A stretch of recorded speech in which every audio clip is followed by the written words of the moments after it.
non ndeysaan daanaan daam na démb Abdou Mbow ndeysaan Abdou Mbow ak gàddu koor yi di ko xëcc sànni ndeysaan daanaan jeex daanu na fii nguuru yàlla rek moo dul jeex tapis rouge boobu nga bëggoon a yëg démb jeex na pour yow c'est fini xanaa kay nga profité alal di ngeen sàcc balaa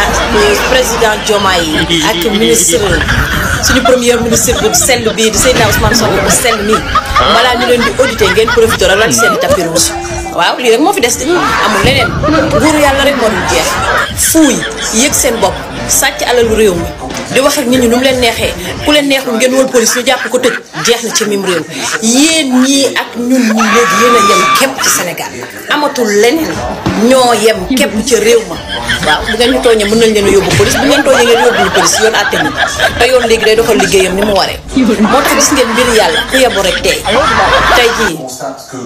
Diomaye mu sell mi président de tous les Sénégalais Seydina Ousmane Sonko mu sell mi premier ministre de tous les Sénégalais waa léegi lu ci waay mën nangu rek mbaaxaru bay goo mu ngi fi eau de javel mu ngi fi leneen nang fi waaye Abdou Mbow mii non damaa ree démb bay jooy Abdou Mbow fuuy nag xamul boppam ay kàddoom réew nañ waaye Abdou Mbow ana mu tey toog leen yi ne muut yaru xaar président bu sell bii ak suñu premier ministre bu sell bii ñu audité leen ngeen delloo alalu réew mi ngeen sàcc lii ku na neexul danga caa bokkul wala nga bëgg a bokk kenn boolewu la ca alalu réew mi di ngeen ko delloo ay moomoo leen ko askan week moom saay rëgin gi taaj rëgin gi jéegi xool ngeen ndax daanuwul wala dara jotu ko déedéet parce que man dañ ko bu max rek gisatuma ko